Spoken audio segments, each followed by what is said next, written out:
Gobierno de Navarra. Nafarroako gobernua.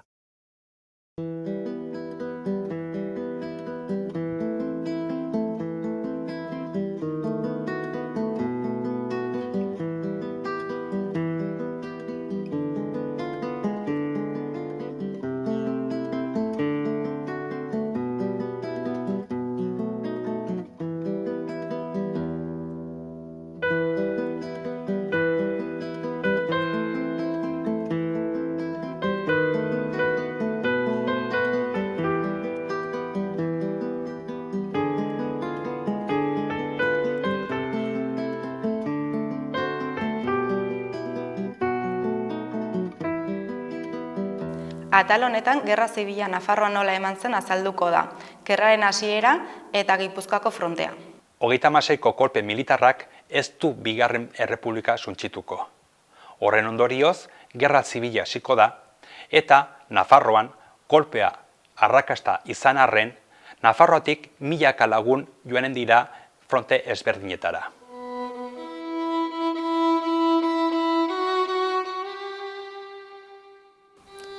Kolpeak arrakasta izan zuen Nafarroan, baina ez hainbertze estatu mailan. Ondorioz, Gerra Zibila hasi zen.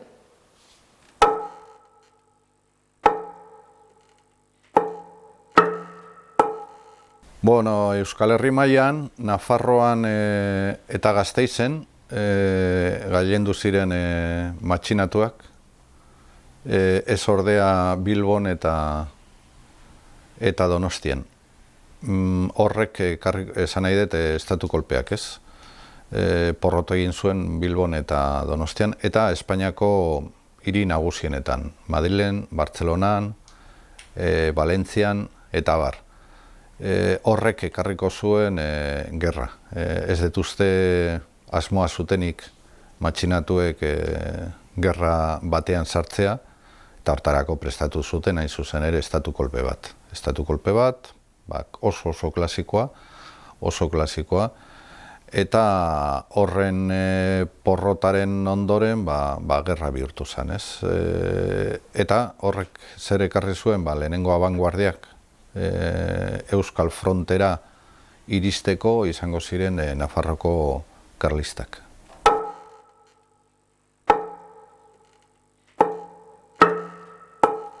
Nafarroan esan gerra egon, naiz eta mobilizatu egin ziren 40.000 lagun frontetara joateko, Euskal Frontera bereziki eta gero Madrilera. Baina, ekintza batzuk egin ziren bereziki mugan, Endarlatzan, Bidasoan, eta hortikan abiatu ziren bai beratik eta bai lezakatik abiatu ziren zenbat konpainia Gipuzkoaruntz eta borrokaldi batzuk eman ziren. Eta gero aipatu beharko genuke ere, Errepublikarrek bombardeatu egin zituzten Iruña eta Tudela 3 aldiz. Bitan Iruña eta Tuteran beste bat. Abioiak abiatu ziren Bartzelonatik, Frantziako hegoaldetik pasa eta bombardeatu egin zuten, eta 15 bat hildako egon ziren bietan. Baina hori da, edo horiek dira, Nafarroan emandako ekintza militar bakarrak.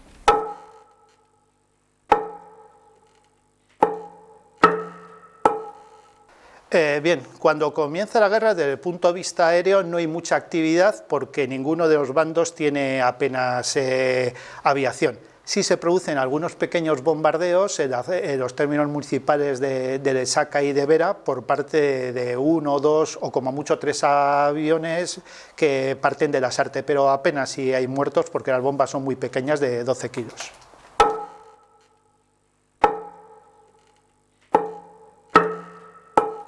Bombardeos en Navarra hubo 5 importantes, 3 contra la ciudad de Iruña, 1 contra Lumbier y otro contra Tudela. Eran bombardeos que tenían 2 tipos de motivaciones, unas puramente militares, pero también en parte motivaciones de terroristas en el sentido de causar miedo en la población civil, ¿no? Unos bombardeos iba a coincidir precisamente con la llegada de Franco a Pamplona para intentar matar al mayor número de población posible, pero se tuvo que suspender por una cuestión de mal tiempo y 2 días después, cuando se produjo el bombardeo, ya las víctimas fueron más limitadas.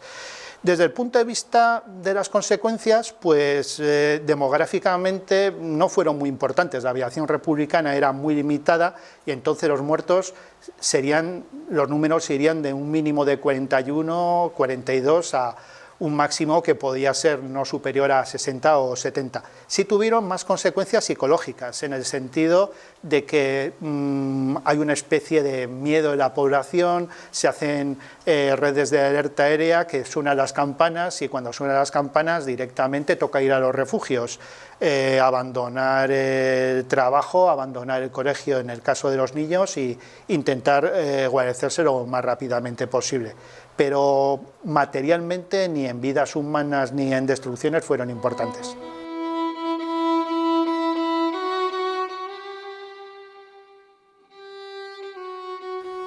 Gipuzkoan eta Bizkaian kolpea zapaldua izan zen.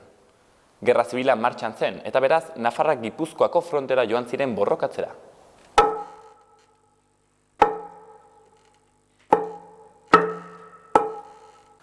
Bueno, Nafarroako altxamenduari dagokienez, Molak hasierak egindako planetan, Mola generalak prestatu zuen nolabait ere kolpe estatuak arrakasta izatea probintzia guztietan. Orduan, Nafarroko soldadu taldeak edo guarnizioak Iruñean eta beste toki batzuetan zeudenak nolabait ere konspirazio horretan parte hartzeaz aparte, Donostikoak ere sartu zituzten. Baina ze pasatu zen? Azken batean Donostiko guarnizioak hasiera batean dudak izan zituen hor zegona jefea eta gibelatu zen.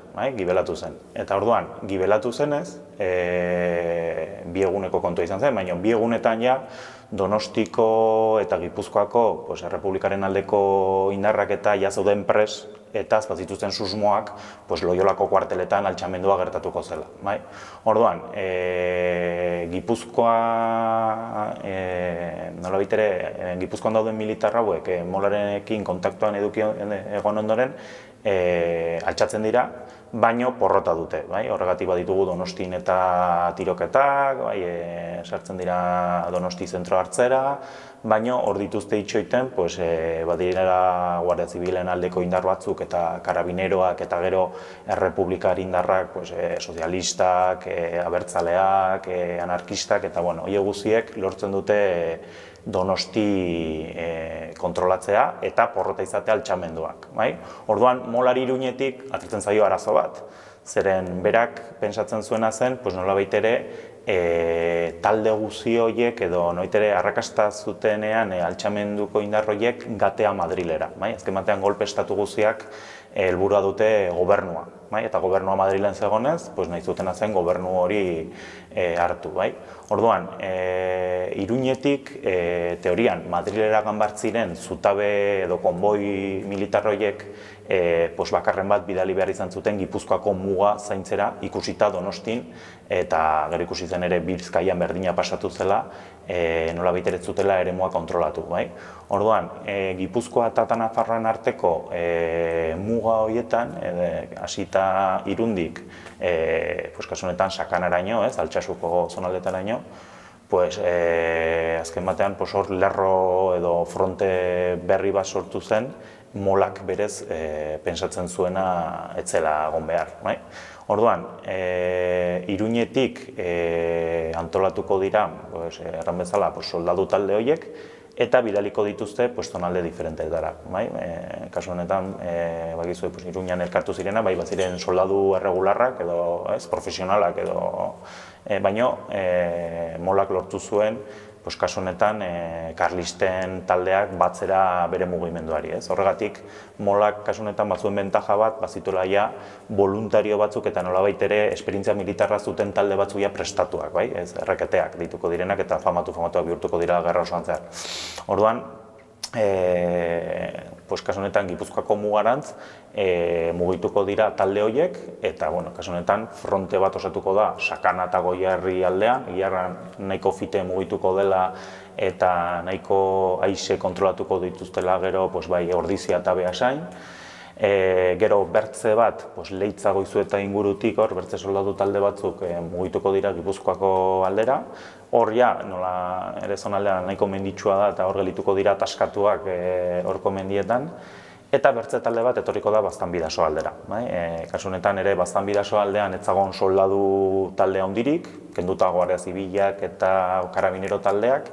Eta orduan hasierako egunetan hemen gelditu ziren nahiko itxoiten, ze pasatzen zen Iruñetik, eta ikusi zen Iruñakoak kontrolatzen zutenean Nafarroko erdialdeko zonaldea bidali zituzten Bizpahiru konboi, eta poliki sartu ziren Belatetik, okupatu zuten Baztan eta gero abiatu ziren Zunbillatik eta Beraldera.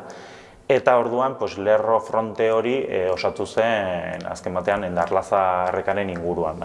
Momentu horretan ere nola Irunen porrota izan zuen altxamenduak, horko buru poliziarrak, hor dago bat Ortega, gero famatua bihurtuko da Irungo borrokan, eta berak bideliko du taldetxo errepublikanoen taldetxo bat, Karabinero eta Guardia Zibil batzukin, arrasgaizki armatuak, eta hauek Lesaka eta Beraraino hurbilduko dira. Orduan, hauek daudenean Lesaka eta Beran, Mugaire eta Zunbillatik sartuko dira Iruñetik, Molaren agindua segituta, voluntario erreketez, falangistez eta militar profesional osatutako konboi horiek. Eta orduan, hor tensioa zegoen, non ningo zuten topo, ez? Ikusita, Iruñetik bidalitakoak hobekio armatua zeudela, gehiago zirela, miliziano eta republikanen aldeko indar hauek utziko dute bai Lesaka eta bai Bera, eta zeingo dute lehertu Endarlazako zubia, eta orduan Molaren aldeko tropa horiek geldituko dira ataskatuak Lesaka eta Irun artean, ez? Eta hor osatuko da Nafarroan egongo den fronterik garrantzitsuena, gero Irungo borrokan egongo dena.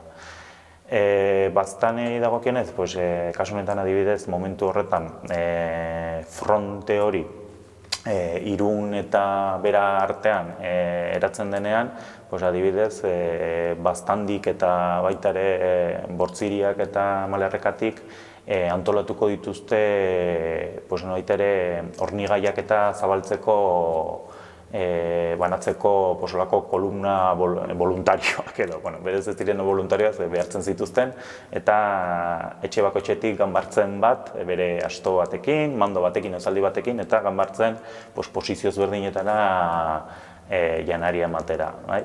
Adibidez,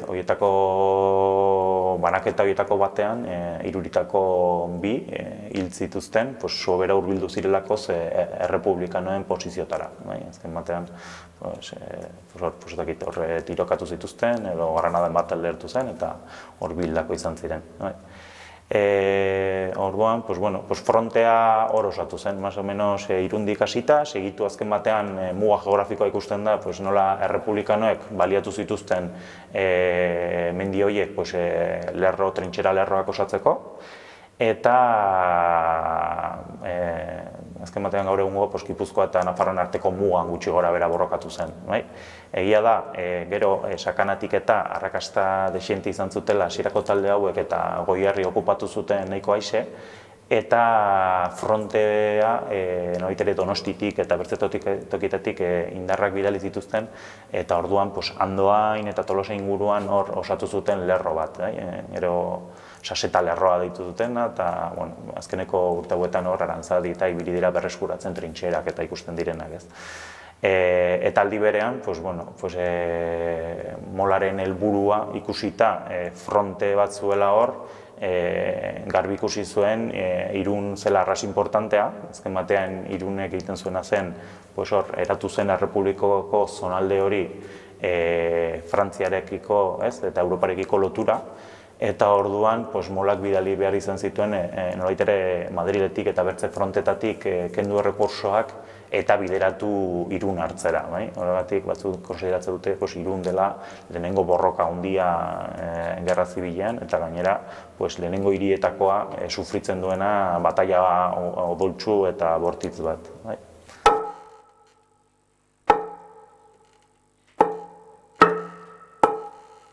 Irungo batailari dagokionez, errepublikarrek lortzen dutenean altxamendua Gipuzkoan porrotik egitea, eta ikusita Iruñetik nafar tropak Molaren aldekoak itzirela mugitzen, hartu zituzten Irun inguruko toki altuenak. Azken batean, Endarlazako zubia lehertu ondoren, borrokak Endarlazako gainoietatik Aiako harriak eta zonalde horietara nolabitere zabaldu ziren. Horregatik errepublikanoek baliatu ziren horko mendiak, bai San Martzial mendia, bai Erlaitz mendia, eta bai Aiako harriak eta gero Oiartzun eta Lesakartean Aritxulegi mendiak, eta nolabitere gotortu zituzten toki altu horiek. Orduan, Bera eta Lesaka bihurtu ziren nolabitere erasotzaileen, erasotzaileek beraiek baliatzen zuten tokia Irun hartzeko, eta orduan soldadu talde diferenteak gantziren posizio diferente horiek erasotzen. Egiarra momentu horretan, hor daudenak defendatzen, badago nasketa arrasa handia, badira karabineroak eta guardia zibilak, Irun edo Donostiko guarniziotan egondakoak, baina badira unitz eta unitz direla momentu horretan soldadu bihurtu diren eta milizianoa deitzen ziren voluntarioak. Eta kasu honetan, nolabait ere bataila edo hasten da uztaila hasiera horretan eta luzatzen da iraiak 5 arte. Bai alde batean eta bai bertzean gutxi gora bera 2000 soldadu zeuden edo baino diferentzia da noitere Molaren Iruñetik bidalitakoak esperientzia militar gehiago eta arma gehiago zituztela errepublikaren aldekoa baino.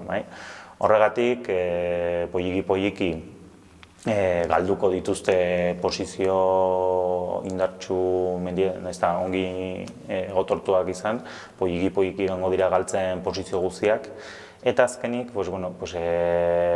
Molaren aldekoak eta Oiartzun eta Aritxulegitik sartuko dira Oiartzunera, eta poliki nolabait ere errepublikaren erresistentzia hori gango da gibelat.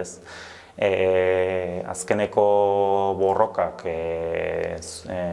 Behobiako zubiaren inguruan egonen dira. Ja hor ikusten da, errepublikanoen aldekoek arma eskasia oso handia dutela, batez ere munizioa, ez dute balarik. San Martzialen hartzen adibidez, iritsi ziren arras situazio egoera gogorrak, kasu honetan errepublikanoek harriak eta dinamita da bombak ekarri zituztela eusteko, eta azkeneko resistentzia eta gero erretiratuko dira iparralde aldera, eta azkenekoak gainera Iruni sua emango diotez, ez diote nahi utzi deus nolabait ere erasotzailei. Horregatik gertatuko da Irungo suntxiketa. Badirudi anarkisten aldeko miliziak hor bat zirela Asturiasitik etorriak, eta horiek izan zirela nolabait ere su eman ziotenak Iruni. Gero gainera, hori bertzaldekoek erabiliko dute nolabait ere gorriek gaixoak ziren erakusteko, adierazgarri moduan, zein zen gorrien suntxiketa. Orduan, behin Irun erortzen denean, ia Gipuzkoa osoko erresistentzia ondoratzen da, eta Donosti berehala ere eroriko da, eta frontea nolabait ere, gero batez ere Bizkaitik etorritako indarrekin eta lortuko dute Deba aldean, Elgeta eta inguru horretan eustea, eta hor batez ere Bizkaitik etorritako indarrak izanen dira nolabait ere utziko dutenak kasu honetan Molaren indarra hauei ez.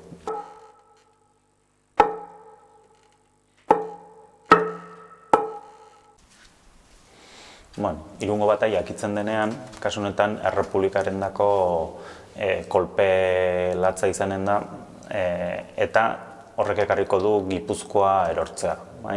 Orduan nolabait ere frontea, errepublikanoek ez dute lortuko fronte sendo bat osatzea, Deba baiara-ino iritsi arte, hor Elgeta izanen da nolabait ere punto klabea, eta horrek ekarriko du nolabait ere bere osotasunen Gipuzkoa osoa galtzea.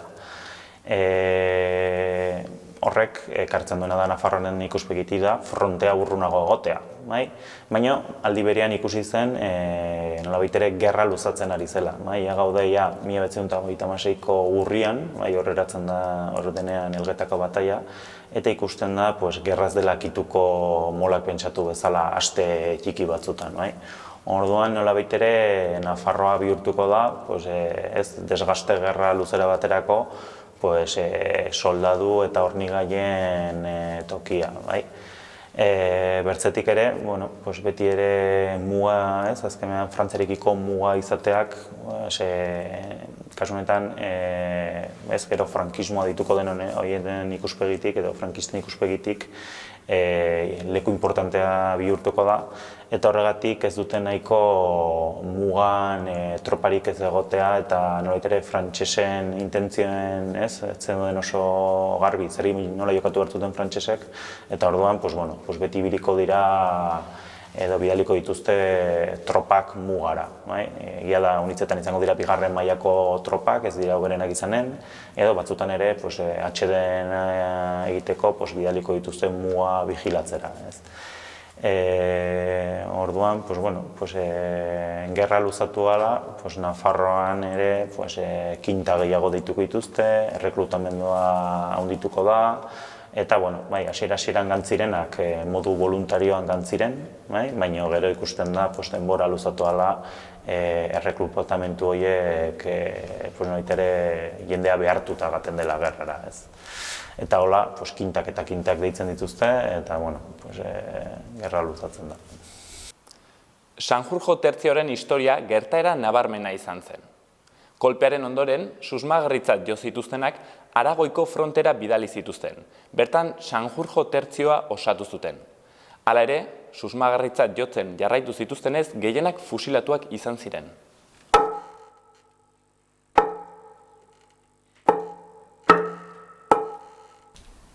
Nafarroan errepresio latza egon zen, eta orduan aukera ezberdinen artean bazegoen edo Gipuzkoara pasa, edo mugatik iparraldera ihes egin, edo beste batzuk atxilotu ondoren frankisten konpainian sartzea, ez? Sanjurjo konpainia batean, edo tertzioan, sartu ziren sozialista ugari, esaten dutenaren arabera 600 bat edo, eta horietako, konturatu zirenean, Sanjurjo Zaragozara eraman zuten, eta konturatu zirenean gehienak komunistak eta sozialistak zirela, molaren jarraitzaileek akatu egin zituzten. Gaur egun dakigu ziur 218 akatu zituztela, horietako 218, beste iturrien arabera 300-400 akatu egin zituzten eta lurperatu egin zituzten gaur egun armada dagoen tokian, Zaragozan armada dagoen tokian.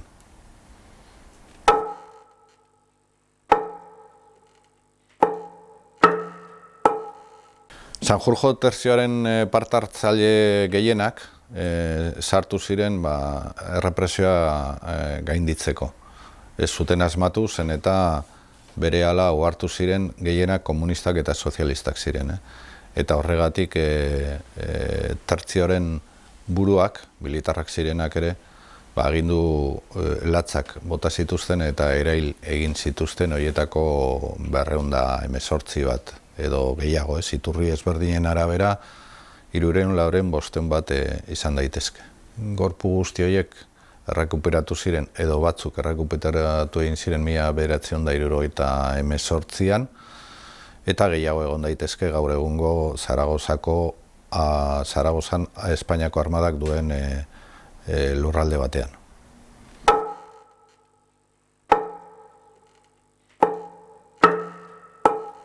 Mi padre es vecino de Sartaguda, el conocido como Pueblo de las Viudas, en el que la represión de los sublevados, de los militares fascistas y carlistas, se cebaron. Para cuando mi padre se apuntó a la bandera del tercio, en el sangriento verano del 36, habían matado ya a bastante gente. como en otros pueblos de la Ribera, pero en mi pueblo especialmente, convocaron a los supuestos izquierdistas republicanos para comunicarles que, a la vista de que podían ver de que estaba muriendo gente, que les convenía apuntarse al frente para librarse de la muerte, ¿no? Y fue uno de los 110 voluntarios forzosos, que se apuntaron a la bandera, a la segunda bandera del tercio de Sanjurjo. Y en ese sentido, pues bueno, pues los bajaron a Zaragoza y bueno, y allí, pues como en otros pueblos, iban ya marcados porque las autoridades franquistas del pueblo, como en otros pueblos, habían anotado tras cada voluntario su condición de peligrosidad o de características que lo hacían poco recomendable. Y así se vio obligado a proteger su vida de alguna manera para librarse.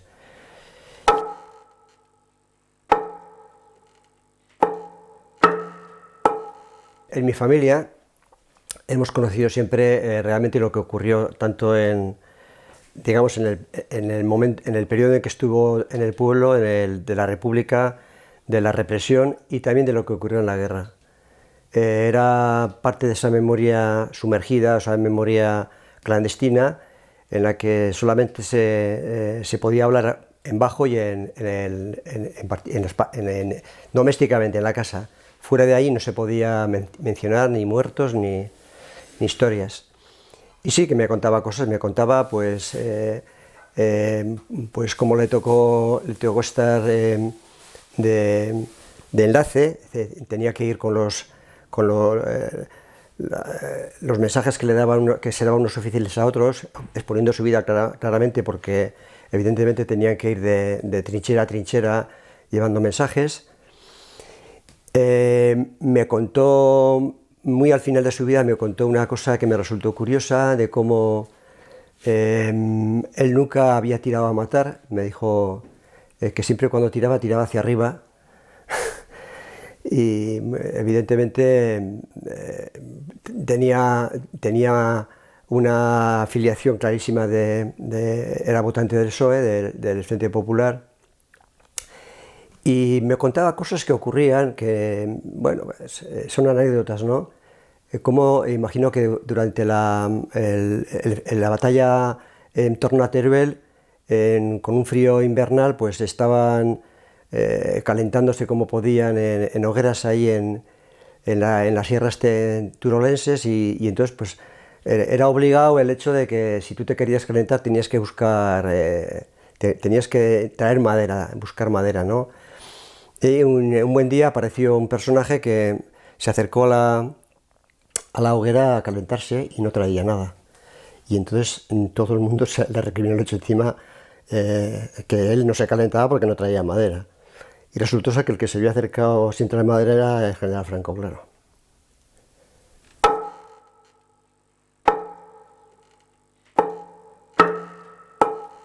Hay que decir previamente que efectivamente esa segunda bandera de Sanjurjo, a la que acudieron reclutados como unos 400 campesinos, fundamentalmente campesinos, gente de la Ribera de Navarra fundamentalmente, pues los movilizaron y prácticamente al día siguiente o a los 2 días los volvieron a reintegrar a Zaragoza. Mi padre comentaba que les llegaron a San Gregorio, al campamento de San Gregorio, y se les quitaron los correajes y los fusiles y los fueron fusilando. Entonces fusilaron en torno de mi pueblo, bajaron, por ejemplo, bajaron 110 al tercio a la bandera, devolvieron a bastantes, yo creo que se quedaron como unos 78 en el tercio, y de esos 78 se liquidaron a 45. Mi padre, ¿cómo se salvó? Se salvó fundamentalmente por una cuestión aleatoria, es decir, la idea era por parte de las autoridades de liquidarse a todos movilizados porque eran sospechosos de connivencia con el Frente Popular y con los republicanos, y bajo esa acusación los liquidaron. No hubo juicio, no hubo juicio sumarísimo que los juzgara, simplemente los liquidaron. En el caso de mi padre, la compañía o el agrupamiento militar que le correspondió, el oficial de turno, el teniente, cuyo nombre no recuerdo, pues decidió que una pregunta elemental, es decir, ¿por qué los vais a matar? Es decir, si no han dado muestras de ningún tipo de... Como no dieron muestras, que luego se comportaron, digamos que lealmente, entre comillas, con su pertenencia a ese ejército, y decidió que él respondía por ellos. Esa simple cuestión de suerte liberó a mi padre de la muerte.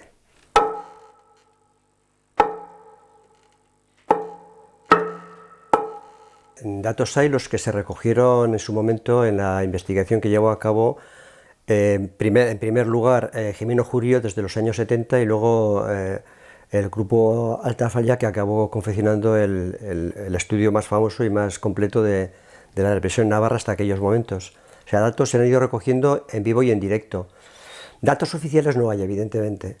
Evidentemente no hay un estudio porque fundamentalmente los archivos militares han estado sellados a cal y canto, no ha habido posibilidad de investigar y porque no ha interesado en un momento determinado oficialmente en desvelar datos, ¿no? Es decir, la labor de ocultación de lo que ocurrió durante la guerra civil por parte de los nacionales vencedores, pues se ha sustanciado en que ha sido muy difícil investigar en archivos porque prácticamente no están abiertos, ¿no? Era dificilísimo, ¿no?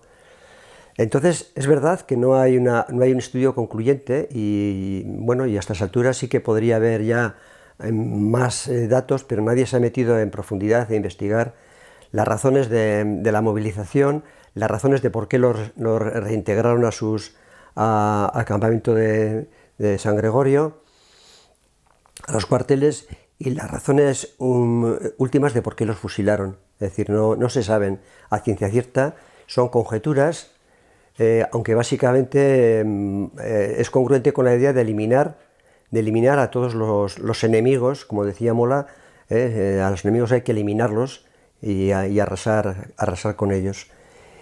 Y evidentemente, como no hay estudios, yo no puedo responder de por qué no hay estudios. Es decir, cuando se hagan se sabrá efectivamente qué dificultades ha habido para hacer esos estudios y por qué se ha tardado tanto en llegar a... Pero a ver, no hay estudios, la verdad es que no hay estudios.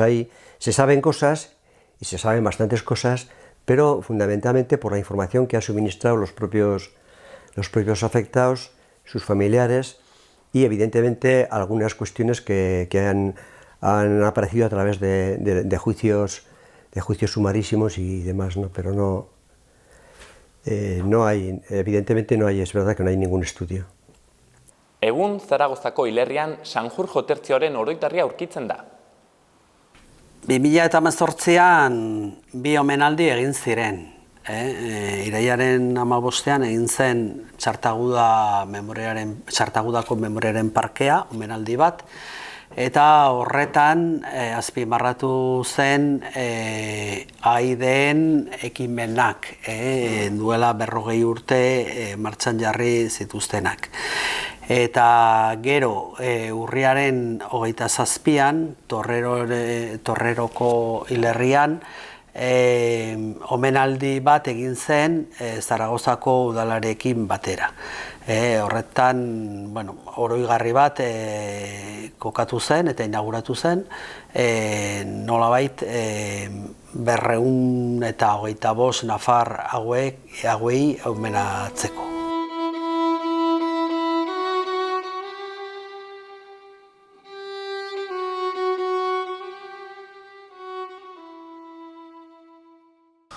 Bueno, gerraren asmenta edo hasiera Nafarroan abiadura handia hartu zuen, mobilizazioa itzela izan zen, mobilizazioa herri guztietan eta Iruña bihurtu zen epizentroa. Eta baita ere, beste aldetikan errepresioa. Errepresioa, Nafarroaren hildakoaren 80% emango da 36ko udan eta udazkeneko lehenengo astetan. Beraz, hasiera izugarria izan zen. Gaur egun, banatzen dugu gerra 36tik 39ra, tarte horretan, 3 urte horietan, estatu osoan, baina Nafarroan, kokatuko genuke 3 hilabetetan, ez 3 urtetan, baizik eta 3 hilabetetan. Alde batetik mobilizazioa, Frankoren aldeko mobilizazioan, eta bestetik errepresioan.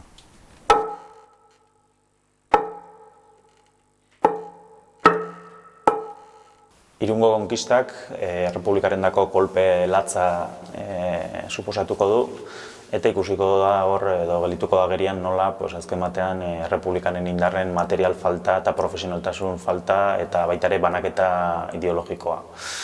Azken batean, tentsioak sortu zirelako talde diferente Errepublikanen artean, ez.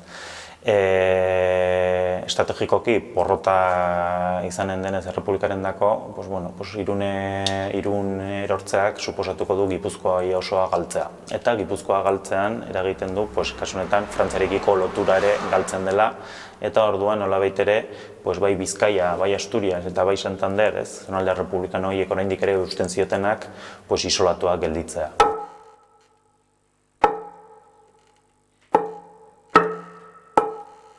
Los bombardeos en Navarra fueron muy poco importantes y si los comparamos sobre todo con los bombardeos que pudo haber en el País Vasco, pues las matanzas de Durango, de Guernica o en el mismo Bilbao, pues fueron bombardeos de una trascendencia muy menor.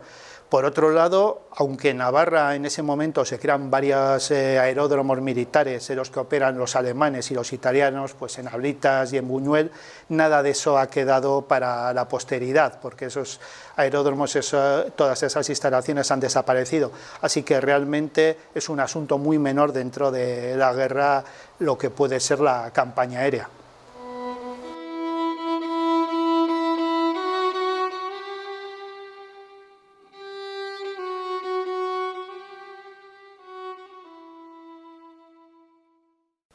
Alfonso Beorlegi koronela, Molaren agindupean Gipuzkoako frontera joan zen.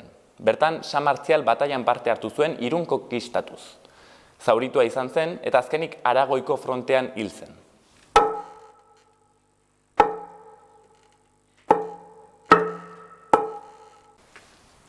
Alfonso Beorlegi, kasu honetan, Molaren agindutapako militar bat izanen da, kasu honetan karlisten ingurukoa edo karlista ideologiaren ingurukoa, eta altxamendua gertatzen denean Molaren agindutara paratuko da. Horregatik Molak lana patuko dio eta bere lana izanen da Irungo muga ixtea. Horrela, bera patuko da 2000 soldaduen buruzagi moduan eta berak zuzenduko ditu bai Lesakatik eta bai beratik Irun prestatzeko erasoak. Orduan, berak koordinatuko ditu, hasieran nahiko gaizki arituko da eta ez du lortuko Errepublikanen defentsa lerroa haustea, baina gero, denbora bataila luzatzen denean eta gero eta rekurso gehiago dituztenean bere indarrek eta aldiz Errepublikanoak kontrakoa gertatuko da, gero eta bala gutiago eta gero eta arma gutiago izanen dituztenez, poliki lortuko du arrakesta.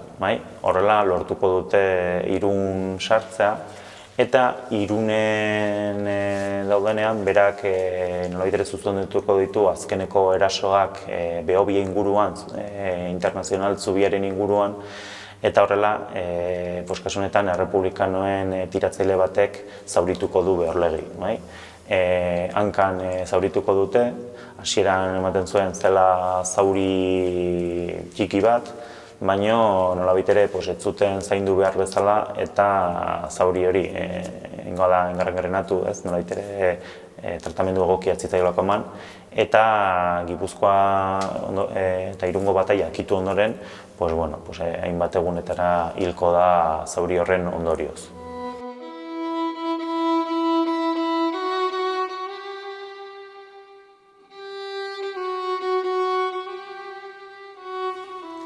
Gipuzkoako frontea erortzean, pues, bueno, kasu honetan fenomeno berri bat ere ekarriko du, eta izango da errefuxiatuena. Irungo bataiaren ondotik, 10.000 irundar gutxi gora bera ihes egin zuten iparraldera, eta kasu honetan frantsesen administrazioak zuen jakin errepublikaren aldeko edo errefuxiatu hauekin zer egin. Horregatik oso gaizki tratatu zituzten, trenetan sartu zituzten animaliak bezala, eta eduki zituzten egunak Frantzian barna mugitzen, eta azkenik horietako haunitz eta haunitz Bartzelonan akitu zuten, eta nahiko bizitza gogorra izan zuten, ze gerra osoa sufritu zuten Bartzelonan, eta gero gainera, Bartzelona erortzen denean frankisten esku eta 1929an, nolabait ere berriz ere errepikatu zen 36an beraiek bizitarakoa.